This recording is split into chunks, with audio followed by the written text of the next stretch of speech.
Hey guys, what's up? Jessica Kabasi here.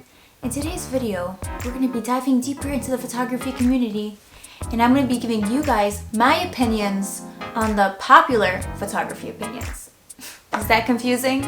Because some people were messaging me saying that was confusing. Gotta get my money's worth on those highlighters, so I highlighted a couple of my favorites. We're going to go through them. I'm going to give you my opinion on them, and that's pretty much the whole video. So let's get started. It's not like a retouching tutorial, but you could learn something. Now look, I wouldn't know anything about popularity. I was on the wrong side of history for that one during my high school years. It's kind of debunking, but then it's also just me giving my opinion on it, to be honest with you. These were all suggested by you guys, by the way, so if you guys don't like them, y'all know who to roast in the comments. Yourself. Number 1. All photographers do is press a button. I have beef with this one for so many reasons. We're pressing more than one button, I'll tell you that, okay? We're pressing the buttons, but there's just 100 of them. I think this is a really silly one. Have you ever shot a wedding and you went from indoor lighting to direct sun? Yeah, I haven't. Those settings don't change themselves, sweetie. It's not like the iPhone where everything just adjusts. Especially if you're using manual settings on your camera, you have to adjust every time the lighting changes. This is a very easy stereotype when it comes to photography, and it's very far from the truth. There's much more that goes into it. More buttons, more problems. So the next one is film is better and more genuine. Listen, I gotta disagree on that. At the end of the day, it just comes down to personal preference. Although I will give it to you, film is very hard. I've taken a film class when I was in college, and when I developed the film, it came up blank. Definitely there is a respect for people who shoot and film. It's not an easy thing to do, but would I go so far as to say that just because someone shoots and film, their picture is better because it's film? No. If you're taking a picture on film and you think it's going to be a good picture because it's on film, it's not. It's going to be a bad picture taken on film. That's it. That's pretty much it. You're going to have to do more than that, Sally. As for me, I just press a button, so that's what I want to do. Next one. Photography is easy. Oh my god. If you've ever shot a wedding or an engagement or any type of event, photography is not easy. There's so much that goes into photography than just taking pictures. You have to set lights up, you have to, get the programs, you have to get file storage, memory cards, filters, lenses. There's so much that goes into it besides just taking a picture and then you just give it to somebody. People see a final product and they think, oh, it doesn't seem that hard, but they don't see the behind the scenes where there are so many people involved in this one photo shoot. Tossing around photography is easy. I mean, it's kind of like an easy thing to say. So let's all just agree that photography is not easy. That's the consensus in this video, and I'm the only person here, so I consent to that. So that's what we're doing. If photography is so easy, then explain this right there. Okay, well, it's a blister I got from raking leaves. But just think of photography as raking leaves in a football stadium. I rest my case. Next question. If I imitate a popular Instagram photographer, I can achieve the same success. Okay, you can imitate someone's photography all you want, but you will never be that photographer. It's fine to find inspiration in other photographers' work and to be inspired by them, but to imitate them and copy exactly what they're doing, it's not gonna get you very far. It's just a temporary thing because sooner or later you're gonna have to come up with your own ideas. You're gonna have to come up with your own photo shoot and creative themes. And if you're not able to do that from the beginning, you're gonna struggle a lot. So from the get-go, do your own thing. You may see a trend and think, hey, I wanna try that. That's what's gonna get me noticed. Trends eventually die. They're not gonna last forever. Like flare jeans, I used to do that. Chokers. How long did that last? I bought a couple of them and now they're out of style, so I just lost like $50. You don't want to be, temporarily successful. You want to set yourself up for something more long term. Don't depend on another photographer's style to define yourself. Don't listen to anyone who says like, oh, you can be popular by doing this. Like, no, it's not. It's a lie. It's not true. The next one, retouching and editing makes the photo fake.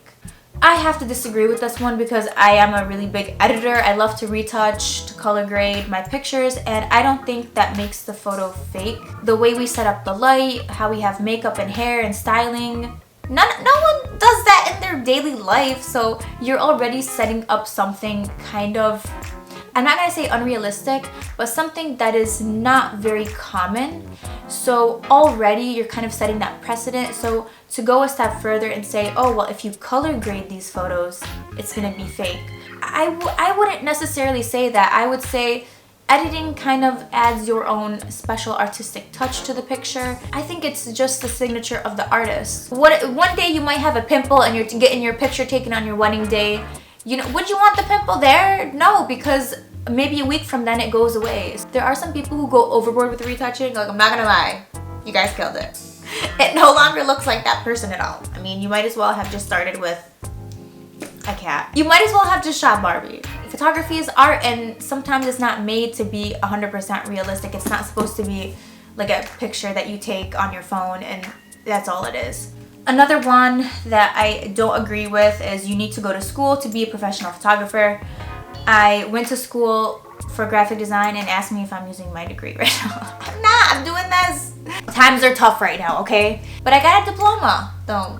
There are so many resources available today that you can learn photography just by Googling things and watching YouTube tutorials. You can go to workshops, you can buy classes online. You don't necessarily need to be in school for 1,000 semesters, paying $1 million in tuition. Plus, they don't even include food. Like, they don't, it's a separate cost. And parking, you're gonna have to pay out of pocket for that. $5 every day. Do you wanna spend $5, Kevin, on the parking structure?